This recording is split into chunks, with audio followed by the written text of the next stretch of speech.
ariko mana we abagabo barabona koko umubyeyi yise umwana we ngo abagabo barabona ubizi saa 5 z'ijoro mbe nikunenze mu buriri ndyamye njyenyine mvuga ngo narashatse ngo mfite umugore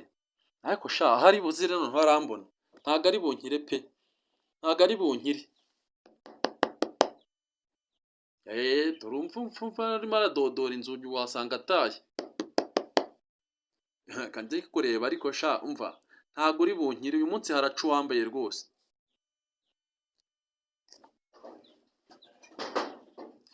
niko mada ubu iki gihe saa 5 z'ijoro uri wagiye hehe ugenda ugahangayikisha abantu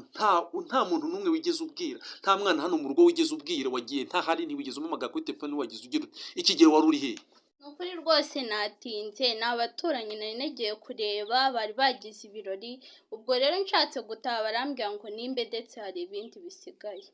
ariko kuki utaba umugore w'umutima kuki utaba umugore w'ubwenge ukifatiza usaha ntiwampamagaye telefone yawe ntiyashizemo umuriro naguhamagaye inshuro imwe 2-3 ntiwigeze witaba ubwo se urambwira ngo wansobanurira iki mu by'ukuri nukuri nyumva pe nagerageje fone yanjye ahantu nari nayisize yari iri silence ntabwo nakubonye nuko navuze ko muha mudashobotse ubu wasanga kaba kibereye mu bagabo hiryo ngiye ku buryo ubu utikibuka ko uri umugore mu rugo washatse ngo umenye yuko hari inshingano z'urugo ugomba kwitaho umunsi ku munsi nta soni dore ye abagabo ariko kuki musobanurira nunyumve ngiye n'ibindabirambiwe none sinagiye nubwo nabivuze nagiye ariko abantu nagiye kureba urabazi si hano hirya kwa Sehene kuki se utanyumva ngiye n'ibindabirambiwe rwose noneho n'ibingibi wawe utangiye kwisararanga nuko ntaragukoza mu rushisha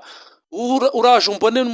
mu minsi mikeya uwo mwamwara yagiye muvuga ngo n'uburinganire ngo niki ngo nta mugabo wavuga ngo nta wagukoraho ni uraje umbone mu minsi mikeya sha niba ari ukwitonda ntako ntagize abantu bose barabibonye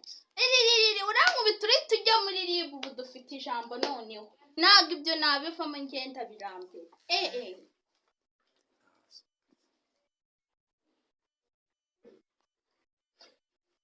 mama yasetse yapo